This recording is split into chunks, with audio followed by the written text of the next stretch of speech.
Everyone, welcome back to Studypedia. चलिए आज CHSL का एक और शिफ्ट स्टार्ट करते हैं। 20 नवंबर का फर्स्ट शिफ्ट सॉल्व करेंगे। इसके अंदर जो 25 मैथ्स के क्वेश्चंस पूछे गए थे वो सॉल्व करेंगे। इससे पहले के शिफ्ट्स अगर आपको देखने हैं, उनका सोल्यूशन देखना है, तो आप मेरे पेज पे जा सकते हैं। आपको CHSL 2025 का प्लेलिस्ट मिल जाएगा। ठीक है, वीडियो को एंड तक ज़रूर देखिएगा। वीडियो अच्छा लगे तो एक सब्सक्राइब ज़रूर करिएगा, और इसका जो PDF है वो आप मेरे टेलीग्राम चैनल से डाउनलोड कर सकते हैं। टेलीग्राम चैनल का जो लिंक है वो आपको मेरे पेज के डिस्क्रिप्शन में मिल जाएगा। तो देखिए, वो बोलता है A, B और C ने एक बिजनेस को स्टार्ट करा। A ने करा है 5000 इन्वेस्ट फॉर 12 मंथ, B ने इन्वेस्ट करा है 4000 रुपीज़ फॉर 9 मंथ, और C ने इन्वेस्ट करें 3000 रुपीज़ फॉर 6 मंथ, और एंड में जो प्रॉफिट है वो हुआ है 3,80,000 का। हमें B का शेयर बताना है। तो देखिए, इसको कैंसिल कर देते हैं, सिंप्लीफाई कर देते हैं।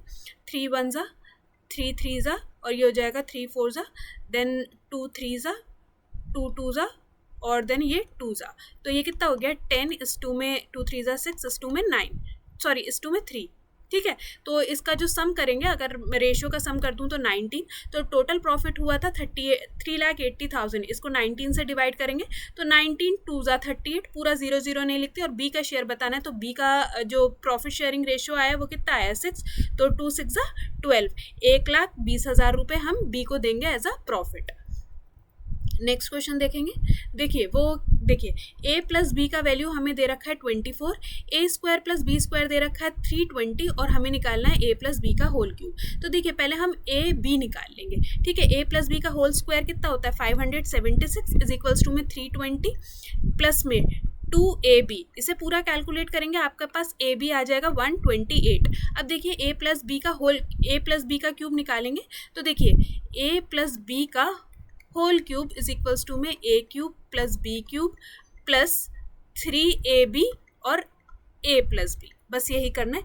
A प्लस B का होल क्यूब जब आप करोगे, मतलब A प्लस B, इसका होल क्यूब आप करोगे 24 का क्यूब, ये हो जाएगा 13824 इज इक्वल्स टू में, ये आपको फाइंड आउट करना। मैं इसे x मान लेती हूँ, प्लस 3AB से 3AB कर देंगे तो ये हो जाएगा 384 मल्टीप्लाई बाय 24। तो इसे करेंगे, ये हो जाएगा 9216। आपस में इन दोनों को माइनस कर दो, क्योंकि आपको x का वैल्यू चाहिए, तो आपका आंसर आ जाएगा 4608। बस इसके अंदर ये एल्जेब्रिक आइडेंटिटी आपको पता होना था। अब देखिए, वो क्या कह रहा है, 440 कैंडिडेट थे, जिसके अंदर मतलब 440 कैंडीज थी, 440 टॉफीज थी, जो n नंबर ऑफ स्टूडेंट्स में बंटनी थी। ठीक है, टोटल नंबर ऑफ स्टूडेंट कितने थे? n थे, और हर एक को मिलनी थी n+2 कैंडीज। मतलब जितने नंबर ऑफ स्टूडेंट थे +2, हर स्टूडेंट को मिलना था। तो हमें बताना है कि if find the value of n if all candies are distributed. मतलब ये जो हमें n का वैल्यू है वो बताना है। तो देखो, हर एक स्टूडेंट को कितनी कैंडी मिलनी थी? n+2, और टोटल नंबर ऑफ स्टूडेंट कितने थे? n। इसको अगर मैं n से मल्टीप्लाई करूंगी तो टोटल नंबर ऑफ कैंडीज जितनी थी वही डिस्ट्रीब्यूट हुई। ठीक है ना। तो अब चाहो इसे क्वाड्रेटिक इक्वेशन बना के सॉल्व कर लेते हैं, या फैक्टर की तरह, कि आप यहाँ पे n की जगह क्या रखो कि ये तीनों आपस में मल्टीप्लाई हो गए, मतलब प्लस हो के मल्टीप्लाई हो के आपको मिल जाए 440। तो देखिए, 2 प्लस में 20, n की जगह मैंने क्या रखा? 20 मल्टीप्लाई बाय 20, तो ये कितना हो जाएगा? 20 इंटू में 22, तो आंसर विल बी 440। तो यहाँ पे n का वैल्यू कितना आ गया? 20। आप इसको डायरेक्ट ऑप्शन में से ही उठा सकते थे n का वैल्यू, क्योंकि ईजी था, नहीं तो फैक्टराइज करने में थोड़ा टाइम जाता। अब देखिए, वो क्या कह रहा है, वॉल्यूम ऑफ अ कोन का जो वॉल्यूम होता है, आयतन, उसका क्या फॉर्मूला होता है? ये 462, ठीक है ना। ये तो कोन का वॉल्यूम है, उसका फॉर्मूला लगाती हूँ 1/3 पाई आर का स्क्वायर, जो हमें नहीं दे रखा, और हाइट हमें दे रखी है कितनी? 14। हमें क्या बताना है? रेडियस ऑफ इट्स बेस, मतलब आर का वैल्यू बताना है। तो 7 2 ज़ा, और ये कितना हो जाएगा? 2 से 2 2 ज़ा, 2 3 ज़ा, 2 1 ज़ा, 11 2 ज़ा। ठीक है ना। तो 11 2 ज़ा, 11 1 ज़ा। ठीक है, तो ये आप करोगे, यहाँ से आर स्क्वायर का वैल्यू कितना आ जाएगा? 21 को 3 से मल्टीप्लाई कर दो, 63 डिवाइडेड बाय 2, तो ये कितना हो जाएगा? ये आपका आंसर आ जाएगा 31.5। ये तो आर स्क्वायर का वैल्यू आया। अब देखिए, आर का वैल्यू कैसे निकालेंगे, मतलब इसको अंडर रूट में इसका वैल्यू कैसे निकालेंगे। देखिए, 31.5 प्लस इसके आसपास का कोई परफेक्ट स्क्वायर, तो हम मान लेते हैं 25। ठीक है ना, 25 ले लेते हैं। अब अगर आप 25 को अंडर रूट में करोगे तो क्या आएगा? 5, उसको 2 से मल्टीप्लाई करना है। ठीक है, तो ये कितना हो जाएगा 56.5 डिवाइडेड बाय 10, तो आंसर विल बी आपका ये हो जाएगा 5.65। तो 5.61 में ही एक ऑप्शन दे रखा है, तो 5.61। ये जब भी कोई ऐसा हो ना कि अंडर रूट का निकालना हो जो डायरेक्ट नहीं लगता हो, तो उसके लिए वो नंबर लीजिए जिसको निकालना है प्लस उसके आसपास का परफेक्ट स्क्वायर नंबर। ठीक है, 25 आप 36 लेके कैलकुलेट कर सकते थे, बट मैंने 25 से ही करा है। ठीक है, 25, और फिर अगर आप इसको अंडर रूट करोगे तो जो नंबर आएगा वो यहाँ पे लिख के उसको 2 गुना कर देना है। ठीक है, ये एक फॉर्मूला होता है, अगर आप इसको याद रखो तो आपको एग्जामिनेशन में, मतलब ये काफ़ी बार पूछा जा रहा है कि स्क्वायर का वैल्यू निकालना है। अब देखिए वो क्या कह रहा है, एक समबाहु भुज की भुजाओं की संख्या दूसरे समबाहु भुज की भुजाओं की संख्या से 2 गुना है। एक रेगुलर पॉलीगन है जिसकी जो नंबर ऑफ साइड्स है वो कितनी है, 2 गुना है। मान लेते हैं एक रेगुलर पॉलीगन था उसकी नंबर ऑफ साइड्स x थी और दूसरे वाले की कितनी है 2x, उसने बोला है 2 गुना है। अब वो क्या कह रहा है, the parameter of smaller polygon, इसका ये जो स्मॉलर पॉलीगन है इसका पैरामीटर परिमाप कितना हमें दे रखा है 84.8 and each of its interior angle, जो उसका एक अंतः कोण है इंटीरियर एंगल, ये छोटे वाले की ही बात हो रही है, वो कितना है 140 डिग्री। ठीक है, अब वो क्या कह रहा है, the side length of a larger polygon is 1.25 times of that smaller कोण। देखो इन सब चीज़ों की ज़रूरत ही नहीं है जो हमें वो बता रहा है, सिर्फ आपको इसकी ज़रूरत है। अब वो हमसे कुछ पूछ रहा है, what is the measure of each interior angle of a larger polygon. ये वाला जो पॉलीगन है इसका एक इंटीरियर एंगल हमें बताना है कितना होता है। अब देखो सबसे पहले मैं यहाँ से नंबर ऑफ साइड्स कैलकुलेट करूंगी। आपको पता होगा interior angle plus exterior angle ये हमेशा किसके बराबर में होता है 180 डिग्री के।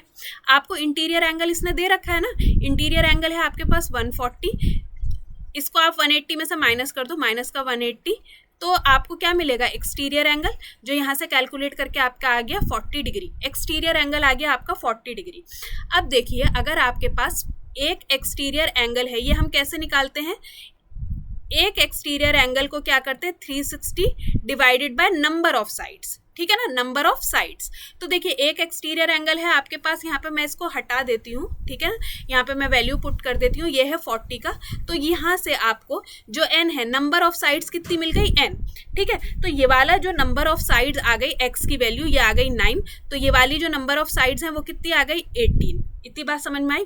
अब देखिए अब अगर आपको एक इंटीरियर एंगल निकालना हो तो कैसे निकालते हैं, n-2 मल्टीप्लाई बाय 180 और डिवाइडेड बाय n क्या होता है यहाँ पे नंबर ऑफ साइड्स। तो देखो n क्या है यहाँ पे हमारे पास 18, तो ये हो जाएगा 16 इंटू में 180 डिवाइडेड बाय 18। तो आपका ये कितना आ जाएगा, एक इंटीरियर एंगल कितना आ जाएगा 160 डिग्री। देखो इसकी पैरामीटर की कोई नीड नहीं थी, बाकी जो इसने पूरा दिया है हमें इतना बड़ा क्वेश्चन पढ़ने के लिए उसकी कोई नीड ही नहीं थी। अब देखो इसको बहुत अच्छे से समझना, बहुत इजी क्वेश्चन है, बट उसने बहुत वही है कि इसके अंदर लेंथ इतना बना दिया है। ABC एक ट्राइंगल है, D और E किस साइड पे है, BC पे। यहाँ पे मैंने मान लिया D है, यहाँ मैंने मान लिया E है। अब वो क्या कह रहा है, AD और AE ये दोनों आपस में क्या है, इक्वल हैं। अब वो क्या कहता है, एंगल BAD ये वाला जो एंगल है ये किसके बराबर है, एंगल CAE, ये CAE, ये दोनों एंगल बराबर हैं। अब आपको एक बात पता होगी, अगर दो एंगल बराबर होते हैं तो उनकी ऑपोजिट साइड्स भी आपस में क्या होती हैं, इक्वल होती हैं। समझ में आया।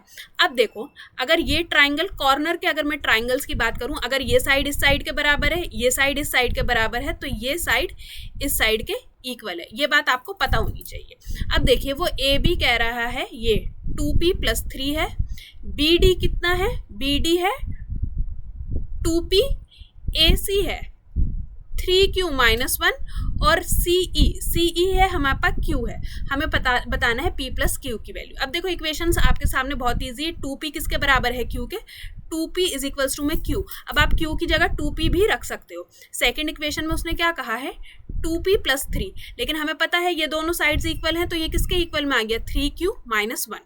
ठीक है, अब देखिए 2P की जगह मैं Q रख सकती हूँ, मैंने यहाँ पे Q रख दिया, Q + 3 = में 3Q - 1। तो अब ये Q इधर जाएगा, ये रह गया 2Q = में 4। तो यहाँ से मेरे पास Q का वैल्यू कितना आ गया 2। अगर मेरे पास Q का वैल्यू 2 2 आ गया, मैं यहाँ पुट कर दूंगी तो P का वैल्यू मेरे पास कितना आ जाएगा 1, और P प्लस Q का वैल्यू मेरे पास कितना आ जाएगा 3। तो फाइनल आंसर आपका क्या रहेगा 3 रहेगा। बस देखिए इसके अंदर आपको ट्राइंगल के ये इन्फॉर्मेशन पता होनी चाहिए थी कि दो अगर एंगल इक्वल होते हैं तो उनके सामने वाली ऑपोजिट साइड्स भी क्या होती हैं, इक्वल होती हैं। अब देखिए वो क्या कह रहा है, एक आयताकार समांतर चतुर्भुज की लंबाई, चौड़ाई और ऊंचाई, ठीक है, इस रेशियो में है, ठीक है। अब वो क्या कहता है, if the total length of all ages, जितनी भी उसकी एजेस हैं उन सब की टोटल लेंथ कितना है 408। अब देखिए टोटल लेंथ ऑफ, अब आपको इतना पता होनी चाहिए, अगर एक क्यूबॉइड है इसके अंदर जो 3 साइड होती हैं, लेंथ, ब्रेथ और हाइट, वो कितनी कितनी होती हैं, 4 लेंथ होती हैं, 4 लंबाई होती हैं, 4 चौड़ाई होती हैं और 4 ऊंचाई होती हैं।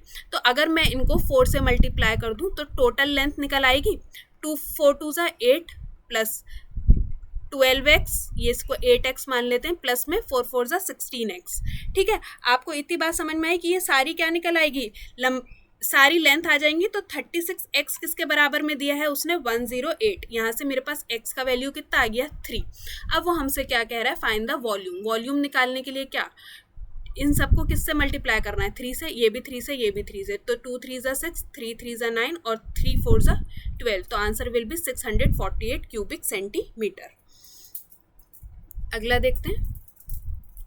अब देखिए वो क्या कह रहा है, एक मेटल का स्फेयर था, गोला था, जिसका रेडियस था 8 सेंटीमीटर, उसे मेल्ट करके बनाए गए हैं हेमिस्फेयर बनाए गए हैं, ठीक है ना।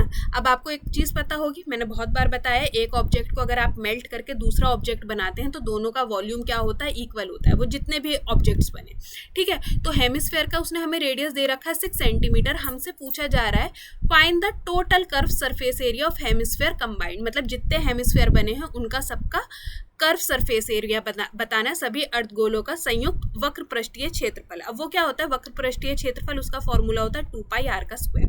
तो पहले देख लेते हैं कितने बनेंगे। वॉल्यूम ऑफ स्फेयर क्या होता है 4/3 पाई आर का क्यूब, आर हमें दे रखा है 18 इंटू में 18 इंटू में 18, ये कितना होगा, हेमिस्फेयर का वॉल्यूम क्या होता है 2/3 पाई आर का क्यूब, ठीक है ना। इसे कैलकुलेट कर लेते हैं, 3 से 3 कैंसिल, पाई से पाई कैंसिल, ये 6 6 6, तो 6 3 ये 3 और ये हो जाएगा 3 और ये हो जाएगा 2 2, तो 3 3 9, 9 3 27, 27 2 54। यहाँ पे n लगाना था कि कितने हेमिस्फेयर बने, तो n का कितना आ गया हमारा आंसर 54। तो नंबर ऑफ हेमिस्फेयर कितने बने 54। अब हमें 54 का क्या निकालना है, वक्र पृष्ठीय क्षेत्रफल, वो क्या होता है 2 पाई और आर का स्क्वायर, तो 6 इंटू में 6। देखो पाई ऑप्शंस में ऐसे ही गिवन है तो मैंने ऐसे ही रखा है, आपस में इन सबको मल्टीप्लाई करोगे तो आंसर विल बी 3888। अब देखिए हमसे पूछा है लेटरल सरफेस एरिया, एक पिरामिड का पार्श्व पृष्ठीय क्षेत्रफल बताओ, जिसकी डायमेंशंस हमें ये दे रखे हैं, आयाम दे रखे हैं और हमें उसकी स्लांट हाइट, तिर्यक ऊंचाई दे रखी है। तो देखिए पिरामिड का क्या फॉर्मूला होता है, ये होता है हाफ पैरामीटर ऑफ बेस, जो परिधि है उसका पैरामीटर। तो पैरामीटर का क्या फॉर्मूला होता है 2l प्लस में b, तो ये कितना हो जाएगा 40 इंटू में 18, तो 2 9 और 9 4 36, आंसर विल बी 360 मीटर।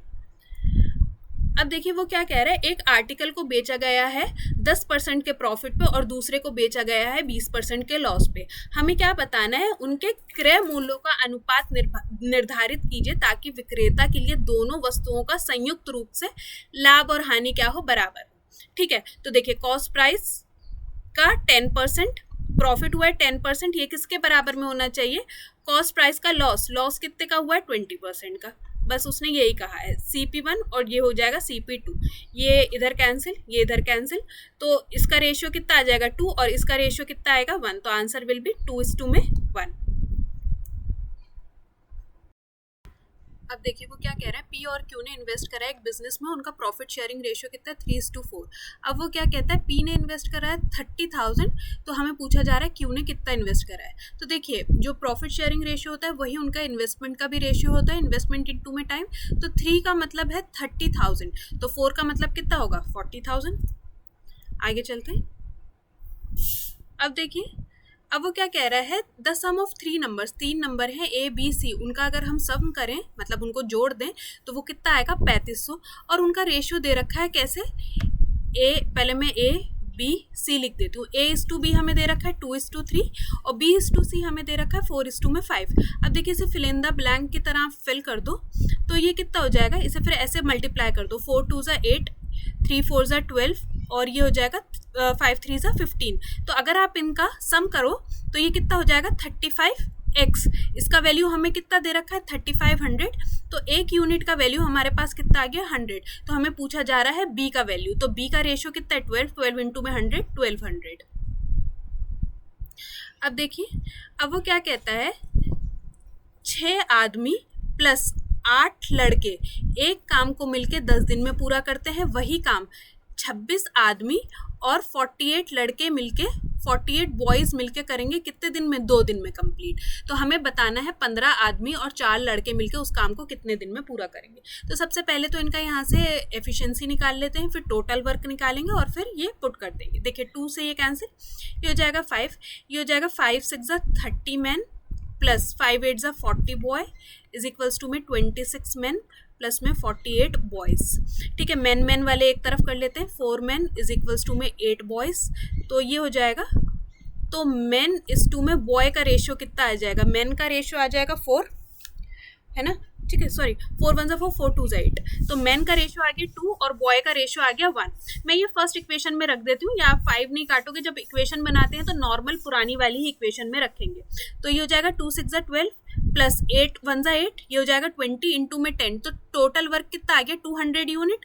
हमें बताना है 15 आदमी मल्टीप्लाई बाय 15, तो 15 आदमी का जो एफिशिएंसी हो गया वो कितना हो गया 30 और प्लस में 20 बॉयज़, तो मल्टीप्लाई बाय 20 तो प्लस में 20। तो टोटल वर्क जब काम स्टार्ट होगा तो एक टाइम की एफिशिएंसी कितनी हो जाएगी 50 यूनिट। तो हमें पूछा जा रहा है कि कितना टाइम लगेगा, तो ये कैंसिल हो जाएगा, 5 4 20, 4 दिन लगेंगे उस काम को कंप्लीट होने में। तो यहाँ से सिर्फ पहले एफिशिएंसी निकालो, देन टोटल वर्क और फिर काम हो जाएगा। अब देखिए वो क्या कह रहा है, एक प्रोडक्ट बेचा गया है किस पे 1680 रुपये पर और उसके ऊपर डिस्काउंट दिया गया है 16% का, मतलब मार्क प्राइस के 84% के ऊपर एक प्रोडक्ट को बेचा गया है कितने में 1680 में। तो यहाँ से मैं मार्क प्राइस निकाल लूँ तो मार्क प्राइस मेरे पास MP अंकित मूल्य कितना आ गया 2000 रुपये। तो हमसे क्या पूछा जा रहा है, उसका सेलिंग प्राइस क्या होगा, उसका अगर आप उसके अंदर 25% की छूट देंगे। तो 25% की छूट मतलब 75% की वैल्यू में आप उसे बेचोगे तो कितने का बिकेगा 1500 रुपये का। अगला देखते हैं, अब देखते हैं वो क्या कह रहा है, एक sum of money becomes 5 times itself in 20 years. जो P से लेके 5P हो जाता है, तो मतलब देखो इंटरेस्ट कितना मिला इसके अंदर, 4 यूनिट कितने साल में मिला 20 साल में, ठीक है ना, 20 साल में। तो एक यूनिट का वैल्यू कितना आ गया 5, एक यूनिट का वैल्यू कितना आ गया 5। तो हमसे पूछा जा रहा है how many years will it take to become 9 times. तो देखिए P से 9P होने में, तो मतलब इंक्रीमेंट कितने का आया 8 का, तो मल्टीप्लाई बाय 8, तो 5 8 40, 40 साल लगेंगे उसको 9 गुना होने में। अब देखिए अ सम ऑफ मनी डबल्स इटसेल्फ, मतलब P से 2P हो गया, तो कितने का इंक्रीमेंट आया सिर्फ P का, कितने साल लगे उसे 10 साल लगे। तो हमसे पूछा जा रहा है रेट ऑफ इंटरेस्ट। तो सिंपल इंटरेस्ट का क्या फॉर्मूला होता है, simple interest is equals to, क्योंकि सिंपल इंटरेस्ट आपको कितना मिला है P, simple interest is equals to में प्रिंसिपल इनटू में रेट और इनटू में टाइम। टाइम लगा 10 ईयर्स, ये कैंसिल हो जाएगा, तो रेट ऑफ परसेंट कितना आ गया 10%। अब देखिए वो क्या कहता है, एक जो टी डीलर था वो क्या करता है, 2 टाइप की चाय को मिलाता है, एक है 120 रुपये पर किलो और दूसरी है 150 रुपये पर किलो। ठीक है, उसके बाद वो क्या करता है, उन दोनों को सेल कर देता है, ये इसका सेलिंग प्राइस है 168 रुपये पर किलो में, और उसके अंदर उसको क्या करते हैं 20% का प्रॉफिट होता है। अगर आप यहाँ से कॉस्ट प्राइस निकालो, 20% का प्रॉफिट क्या होता है, 120% इज इक्वल्स टू में 168, तो 12 1 12, 12 4 48, 140 रुपये। जो उसका कॉस्ट प्राइस था मिक्सचर का वो कितना होगा 140 रुपये। तो हमें बताना है उसे किस रेशियो में मिलाया था। तो मान लेते हैं इसे x रेशियो में मिलाया था, इसे y रेशियो में मिलाया था, अपॉन में x प्लस में y जब करते हैं तो यहाँ पे क्या आता है, कॉस्ट प्राइस आता है मिक्सचर का, जो हमने निकाल लिया कितना है 140। बस इसे सॉल्व कर दो, 120x प्लस में 150y इज इक्वल्स टू में 140x प्लस में 150 वाई। अब वाई वाई एक्स एक्स वाले एक साइड कर लो तो ये हो जाएगा 20x इज इक्वल्स टू में यहाँ पे 140y, ठीक है, 10y। तो यहाँ से रेशियो कितना आ जाएगा 1:2 ठीक है ना। x का रेशियो उसके सामने वाला होगा, y का रेशियो उसके सामने वाला होगा, तो कितना रेशियो आ जाएगा 1:2। अब देखिए वो क्या कह रहा है, एक कंटेनर था जिसके अंदर जो लिक्विड था A:2 में B किस रेशियो में था 7x और 5x। आप मान लो उस पूरे कंटेनर के अंदर जो टोटल रेशियो था, जो टोटल लिक्विड था वो था 12x, ठीक है। अब वो क्या कहता है 9 लीटर मिक्सचर को निकाला गया। अब 9 लीटर मिक्सचर जब निकालेंगे तो वो भी इसी रेशियो में निकलेगा। तो अगर आपने निकाला तो A में से निकाल दिया आपने 5.25 और B में से निकाल दिया 3.75। कैसे करेंगे 7 इंटू में, ठीक है, 9 लीटर निकाला है 9/12, सॉरी ये ऐसे रहेगा 9 का 7/12 फिर 9 का 5/12। आप ऐसे निकालोगे तो ये रेशियो उसके अंदर आपने उसमें से निकाल लिया।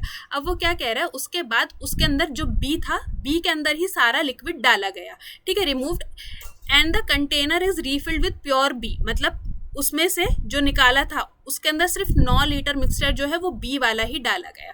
तो हमें बताना है कि ए का क्या मिक्सचर था। फिर जो रेशियो है देखो ये ऐसे होगा 7x माइनस में 5.25 अपॉन में 5x माइनस का 3.75 प्लस का 9 इज इक्वल्स टू में 7/9। समझ में आया?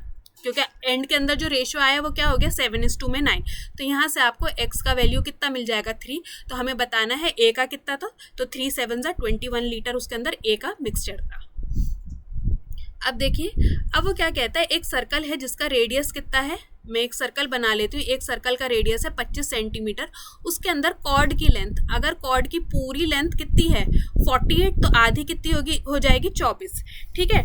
तो 24 25 24 तो ये कितना हो जाएगा 7, ये होता है ट्रिपलेट। अब वो क्या कह रहा है what is the minimum distance from this chord to another chord. एक और कॉर्ड है जिसकी जो लेंथ है वो कितनी है 40। अगर एक 40 है तो ये 20 होगी। मैं इसको पूरा बना देती हूँ। तो ये पूरा कितना हो जाएगा 25 20, तो इसकी जो ये पूरी लेंथ होगी, ये जो पूरा डिस्टेंस हो जाएगा वो कितना हो जाएगा 15। तो इसकी जो लंबाई है ये 15 है और इसकी जो लंबाई है ये 7 है। तो इन दोनों के बीच का ये जो डिफरेंस है ये बताना है। तो इन दोनों को आपस में माइनस कर दोगे तो डिफरेंस कितना आ जाएगा 8 सेंटीमीटर। अब देखिए एक समलंब चतुर्भुज एक वृत्त के चारों ओर प्रतिबद्ध है। देखो ऐसे करके ये एक वृत्त के ऐसे करके सर्कल के चारों ओर प्रतिबद्ध है। तो देखिए वो क्या कह रहा है the length of its non parallel side. असमांतर भुजाओं की जो लंबाई है, असमांतर कौन सी होती है, जो पैरेलल नहीं होती वो ये दोनों होती हैं और ये दोनों क्या होती है पैरेलल होती है। हमें क्या बताना है पैरामीटर, इसका परिमाप बताना है। तो देखिए जब भी कोई भी चीज, कोई भी क्वाड्रिलेटरल सर्कल के चारों साइड क्या होता है, सर्कल के चारों साइड प्रतिबद्ध होता है या सर्कमस्क्राइब होता है, तो उसकी जो ऑपोजिट साइड्स का, ऑपोजिट लेंथ का क्या होता है सम होता है, वो हमेशा क्या होता है इक्वल होता है। तो जो इन दोनों का सम होगा वो ही इन दोनों का सम होगा। तो इन दोनों का सम कितना है 14, तो इन दोनों का सम भी कितना होगा 14। तो आंसर विल बी 28, ठीक है। अब देखिए अब ये इक्वेशन दे रखी है, हमें स्लोप बताना है, ढलान बताना है। ढलान क्या होता है, जो उसका देखिए y इज इक्वल्स टू में mx प्लस में c। तो ये जो x का कोफिशिएंट होता है वही होता है उसकी ढलान। तो देखिए मैं y इधर रखूंगी माइनस का 3y इज इक्वल्स टू में माइनस का 2x प्लस का 6। ये माइनस भी मैंने उधर भेज दिया तो ये माइनस, ये प्लस हो जाएगा और ये माइनस हो जाएगा, और ये 3 भी इधर भेजा तो ये 3 और ये भी 3। हमें इससे तो कुछ लेना देना ही नहीं है। तो y का कोफिशिएंट क्या आया पॉजिटिव में 2/3, ठीक है, जो साइन होता है वो भी लगता है। अब देखिए दो सिमिलर ट्राइंगल्स हैं, जस्ट अ सेकेंड, दो सिमिलर ट्राइंगल हैं, ये मान लिए दो सिमिलर ट्राइंगल हैं, ये है x और ये वाला है y। जो उनके पैरामीटर हैं वो क्या है 24, ये पैरामीटर है, और ये है 36। अगर मैं पैरामीटर्स को रेशो में ले आऊँ तो ये हो जाएगा 3 6 24, 3 1 3, 3 2 6, और ये 3 2 और ये हो जाएगा 3 4 12। ये कुछ गलत करा या पैरामीटर्स कुछ गलत कर दिए। 2:2 में, जस्ट अ सेकेंड, 24:2 में 36, तो 12 2 और 12 3 इतना क्यों जाना, ठीक है। तो जो इनके पैरामीटर्स का रेशियो आ गया वो आ गया 2:2 में 3। अब वो क्या कह रहा है, the area of triangle x, जो एक्स है ये वाला, इसका जो एरिया है वो कितना आएगा 40 सेंटीमीटर। अब आपको पता होने चाहिए जब भी पैरामीटर का रेशियो दे रखा हो, साइड का रेशियो दे रखा हो, उसकी हाइट का रेशियो दे रखा हो, अगर आप उसका स्क्वायर करोगे तो वो उसका क्या बन जाता है, एरिया। तो इसका एरिया कितना आ गया 4 का वैल्यू हमें कितना दे रखा है 40, तो एक यूनिट का वैल्यू कितना आ गया 10। तो ऐसे ही इसका एरिया कितना बन जाएगा 9 मल्टीप्लाई बाय 10। यही हमसे पूछा गया कि हमें वाई ट्राइंगल का एरिया बताना है, तो 3 3 9 90 सेंटीमीटर। अब देखिए अगेन वही सिमिलर ट्राइंगल ABC, ये एक ट्राइंगल है और दूसरा ट्राइंगल है DEF। अब वो क्या कह रहा है, द एरिया ऑफ ट्राइंगल, जो ट्राइंगल ABC का एरिया है वो 4 गुना है किससे, DEF से। इसका एरिया 4 है और इसका एरिया है 1, ठीक है। तो हमसे पूछा जा रहा है रेशियो ऑफ देयर पैरामीटर्स। अब देखिए जब हमने देखा था साइड का स्क्वायर करा था तो आपको एरिया मिल गया था, अगर आप एरिया का अंडर रूट करोगे तो आपको साइड मिलेगा, पैरामीटर मिलेगा और हाइट मिलेगा। तो इसका रेशियो कितना हो जाएगा 2:2 में 1 का अंडर रूट तो 1 ही रहेगा। अब देखिए अब वो क्या कह रहा है, दो वृत्तों के बीच खींची जा सकने वाली उभयनिष्ठ स्पर्श रेखाओं का अधिकतम संख्या क्या है। देखिए जब दो सर्कल हैं उसके बीच में आप कितनी रेखाएं खींच सकते हैं, 4, जब एक दूसरे को वो टच नहीं करते। और अगर सपोज वो एक दूसरे को टच कर रहे होते तो आप सिर्फ कितनी खींच सकते थे, 3। अब ऐसा कुछ मेंशन नहीं था तो हम मान लेते हैं कि वो एक दूसरे को टच नहीं कर रहे थे, अगर वो टच करते तो वो बता देते। तो दो सर्कल के बीच में हमेशा 4 कॉमन टेंजेंट्स हो सकती हैं। अब देखिए वो क्या कह रहा है, एक कार को बेचा गया, ये सेलिंग प्राइस है 10% के प्रॉफिट पे, तो कॉस्ट प्राइस का 110% आपने करा तो आपको कितना मिल गया 3,30,000, ठीक है। तो यहाँ से मैंने कॉस्ट प्राइस निकाला 3, 1 2 3 4 और ये हो गया 5, 3 लाख का उसका कॉस्ट प्राइस। तो हमें सेलिंग प्राइस बताना है जब प्रॉफिट क्या हो 25%, 25% मतलब 125%। ये यहाँ से कैंसिल कर दो, 1 2 3 3 5 15 3 3 6 7, तो आंसर कितना हो जाएगा 3,75,000। सो आज की वीडियो में हमने पूरे 25 क्वेश्चन सॉल्व कर लिए हैं। होप वीडियो आपके लिए हेल्पफुल रहेगा। वीडियो अच्छा लगा हो तो एक सब्सक्राइब जरूर करिएगा। इसका PDF आप मेरे टेलीग्राम चैनल पर से ज्वाइन कर सकते हैं। थैंक यू सो मच, मिलते हैं नेक्स्ट वीडियो में।